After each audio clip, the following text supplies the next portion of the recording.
우리 속담에 개구리 올챙이적 생각 못한다, 그런 말이 있습니다. 높은 지위에 오르면은 과거에 초라했던 자신의 모습을 다 잊어버리고 오만한 사람들이 되기가 쉽다는 거죠.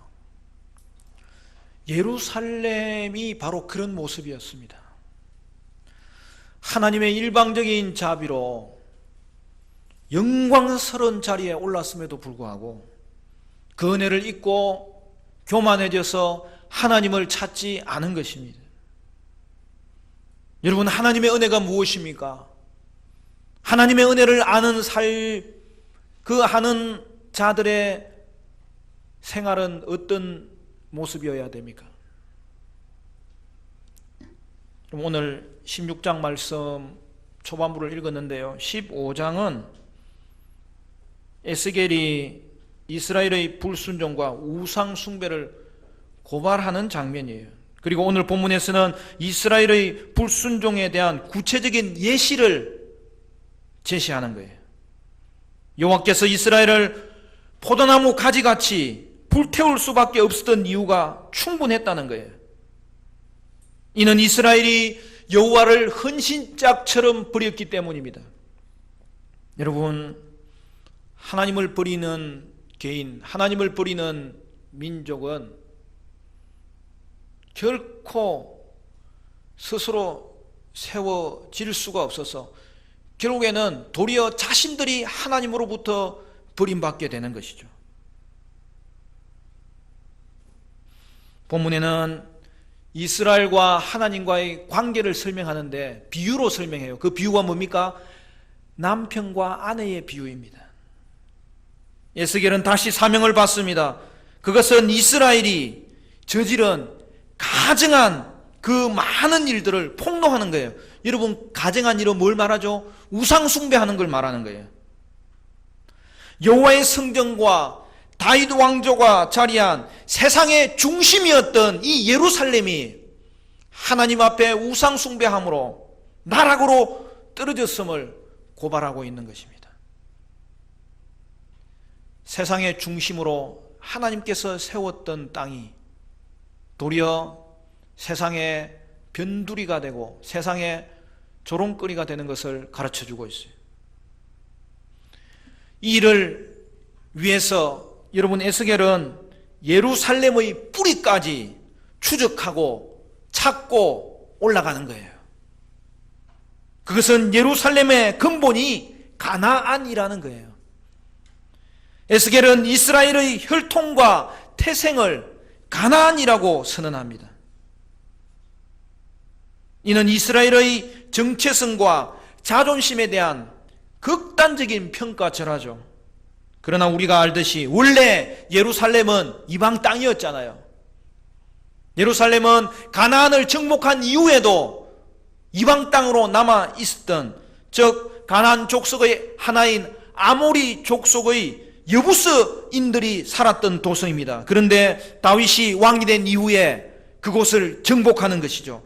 그리고 그곳을 수도로 삼은 거죠. 이스라엘 역사 안으로 돌아 들어온 거죠. 그리고 이곳에 언약궤가 안치되므로 명실공히 예루살렘은 정치적일 뿐만 아니라 영적, 종교적으로 중심지가 된 거죠. 솔로몬의 성전이 그곳에 지어진 이후에는 이스라엘의 다른 도성과 비교할 수 없는 압도적인 장소가 된 것입니다. 그러므로 예루살렘은 그 이름대로, 예루살렘이 뭐죠? 예루는 장소라는 거예요.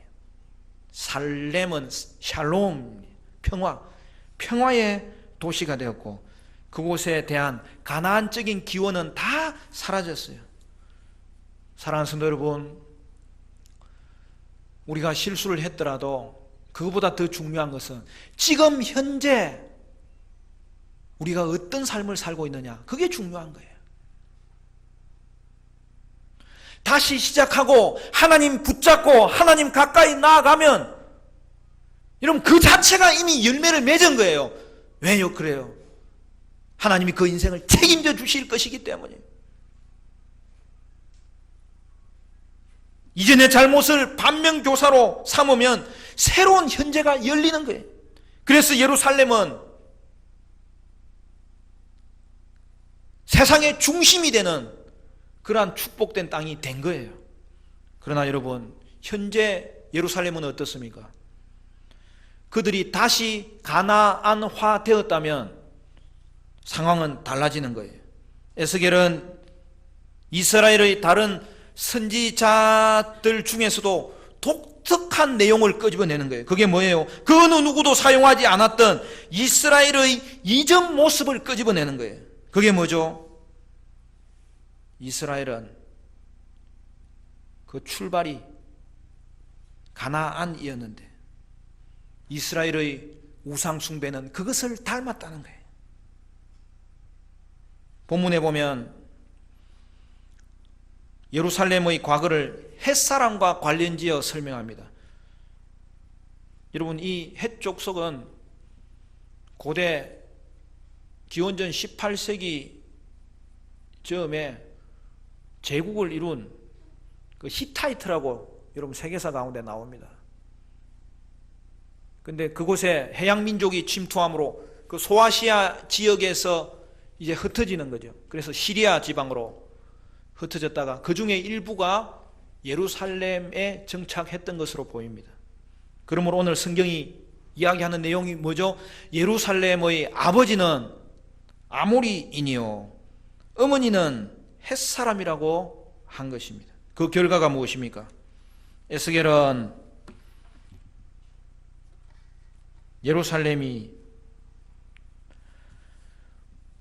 그 부모마저도 그 출생을 원하지 않아서 돌볼 가치가 없어 버렸던 신생아였다고 말하고 있는 것이죠. 예루살렘은 혐오스러운 물건으로 취급받아서 들판에 피투성이로 버려졌고 굶주림과 추위와 짐승의 위협으로부터 죽을 운명에 있었지만 그는 기적적으로 구출됩니다. 그 과정을 오늘 성경은 뭐라고 표현하죠? 그곳을 지나가던 하나님께서 피투성이로 발부둥치는 아이를 발견하였고 피투성이라도 살아있으라 말씀하심으로 그의 생명을 구원하신 거죠. 여러분 6절 말씀 우리 같이 한번 읽어볼까요? 6절 말씀 우리 다 같이 시작. 내가 내 곁으로 지나갈 때에 내가 피투성이가 되어 발진하는 것을 보고 내게 이르기를 너는 피투성이라도 살아있으라. 다시 이르기를 너는 피투성이라도 살아있으라 하고. 무슨 말입니까? 이방 출신의 부모로부터 버림받아 죽을 수밖에 없었던 아이가 여호와의 개입하심으로 살아남게 된다는 거예요.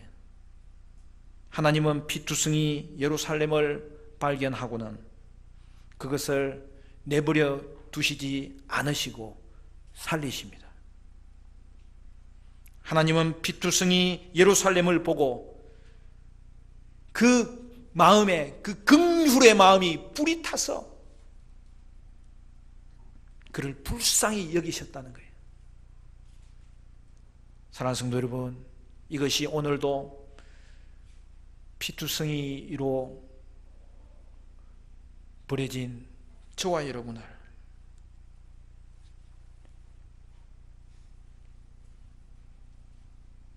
생각하시고 시선을 두시고 찾아오시고 구원하여 주신 하나님의 긍휼의 마음을 보여주는 거예요.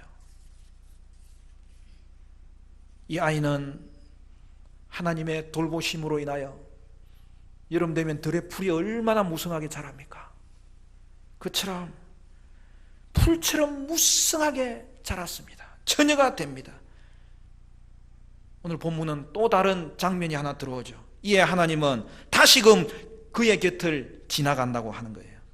근데 이제는 그를 자기에게 속한 자로 삼으십니다. 자기의 소유로 삼으십니다.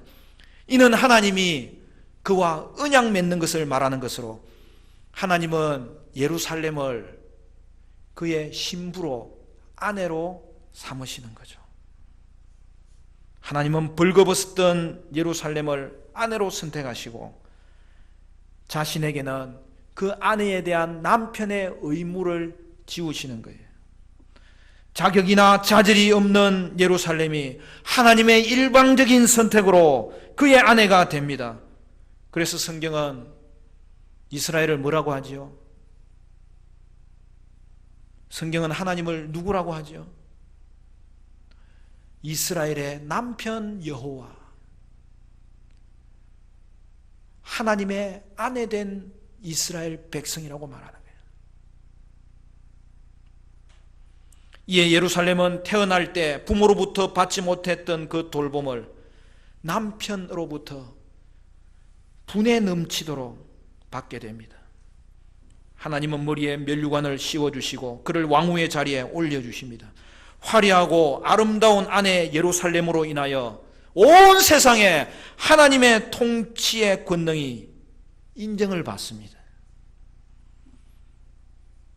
아브라함에게 맺었던 언약, 그 약속대로 이름을 창대하게 하셔서 땅의 모든 족속이 복을 얻도록 하시려는 이 하나님의 원대한 계획이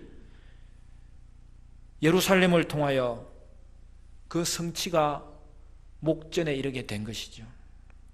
사랑하는 성도 여러분, 예루살렘은 하나님이 축복하시고 부르시기 전에는 이방인과 다름없는 존재였습니다. 하나님을 모르고 우상을 숭배하던 자였습니다. 이스라엘은 버려진 신생아처럼 소망도 없고 미래도 없는 자였는데 오직 하나님의 은혜로 살아남게 된 것이죠. 그런데 사랑하는 성도 여러분, 바로 그 이스라엘이 성도 여러분입니다.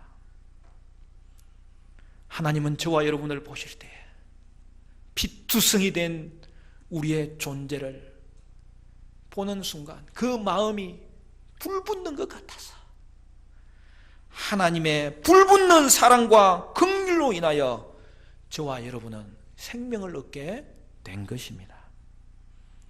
하나님의 은혜와 긍휼은 우리가 절대 잊어서는 안 되는 신앙의 출발점이에요. 오늘도 예배하러 나오신 성도 여러분, 우리는 이 하나님의 놀라운 은혜를 생각할 때마다 구원의 간격은 새로워지고 회복되고 깊어질 수 있다는 사실이죠. 하나님이 우리를 살려주심도 은혜인데 하나님의 은혜는 여기에 멈추지 않아요. 뭐라고 되어 있습니까? 우리와 언약을 맺으시는 거예요. 우리를 그의 소유로 삼으시는 거예요. 하나님은 우리를 살려만 주시는 게 아니라 우리를 신부로 맞아주시는 거예요. 그러므로 하나님의 목적은 단지 우리를 살려주심에 있지 않습니다. 하나님은 우리를 살리사 그와 연합되게 하시는 거예요. 그러므로 성도에게 주어진 최고의 축복은 산 것도 축복이지만 다시 산 것을 넘어서서 하나님과 연합된 관계에 이르게 된 거예요. 하나님과 교제할 수 있게 된 거예요. 주의 이름을 부를 수 있게 된 거예요. 기도하면 응답이 되는 거예요. 불꽃 같은 눈으로 지금도 우리를 지키시는 거예요. 하나님과의 연합이 뭐죠? 하나님은 우리를 그의 신부로 삼으시는 거예요. 이 땅을 주관하시는 하나님의 계획을 다 가르쳐 주시는 거예요. 우리와 의논하시는 거예요. 그리고 우리에게 아름다움을 입히시사 그 아름다움이 이 땅 가운데 드러나게 하심으로 하나님은 영광 받기를 원하시고 계시는 거예요. 그러므로 사랑하는 성도 여러분, 저와 여러분의 신앙생활은 하나님과의 관계가 친밀해지는 것이 놀라운 은혜이고 복일진데 그 관계 안에서 더욱더 변화되시기를 바라고 더욱더 하나님과의 교제가 풍성해지시기를 간절히 축원합니다. 하나님과 의논하세요. 하나님과 대화하세요. 새벽에 주님 전에 나와서 기도하면 하나님의 나를 향하신 그 친밀함이 밀려오잖아요. 하나님, 아버지. 그 이름만 불러도 하나님이 나의 기도를 들으시고 나의 소원을 들으시고 나는 그 주님과 연합된 관계가 되어 있다는 것이 얼마나 놀라운지, 우리는 하나님의 도우심을 구할 뿐만 아니라 하나님과의 관계가 깊어지는 그 자리를 사모하면서 주님 앞에 나아가게 되는 것이죠. 그러므로 여러분, 주님과 더 깊이 교제하시기를 바랍니다. 주님과 동행하시기를 바랍니다. 오늘도 주님 앞에 예배하러 나온 우리는 주의 말씀으로는 우리가 주님이 우리에게 찾아오실 때 감사함으로 그 음성에 기울이고, 우리는 우리의 신앙과 고백과 찬송과 기도를 통하여 하나님께 한없는 영광을 올려드릴 때, 이것은 세상이 줄 수 없는 우리를 신부 삼으신 하나님의 신방 가운데 우리를 부르신 놀라운 은혜를 경험하시는 만큼 그 은혜를 우리는 잊을 수가 없어서 공적인 예배의 자리에 하나님을 갈망하며 이 자리에 오늘도 올라온 거죠. 하나님은 여러분을 신부로 삼으사 여러분을 돌보시는 거예요. 여러분에게 영화를 입혀주시는 거예요. 본문을 보면 신부의 명성이 세상 가운데 퍼질 때에 하나님은 그것으로 인하여 영광을 받으신다는 거예요. 사랑하는 성도 여러분, 그러므로 성도 여러분은 하나님의 신부입니다. 하나님의 신부가 얼마나 영광스러운 이름인지를 다시 한 번 더 확인하시기를 바라는데, 그러므로 하나님의 신부된 성도 여러분, 우리의 출발도 은혜이고 우리의 현재도 은혜이고 우리의 미래도 은혜입니다. 모든 것이 은혜입니다. 여러분의 인생은 은혜로 시작된 인생이에요.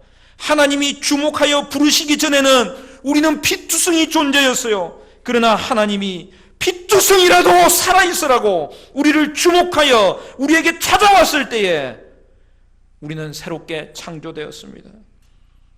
또한 여러분의 인생은 이제까지 은혜로 살아온 인생입니다. 하나님은 여기까지 우리를 도우셨습니다. 우리를 여기까지 성장시키셨습니다. 하나님은 우리를 성숙시키셨습니다. 찬송가 가사대로 지금까지 지내온 것 주의 크신 은혜입니다. 이것만도 엄청난 은혜인데, 사랑하는 성도 여러분, 하나님은 우리를 언약 백성 되게 하셨습니다. 온 땅의 왕이신 하나님의 신부가 되게 하셨습니다.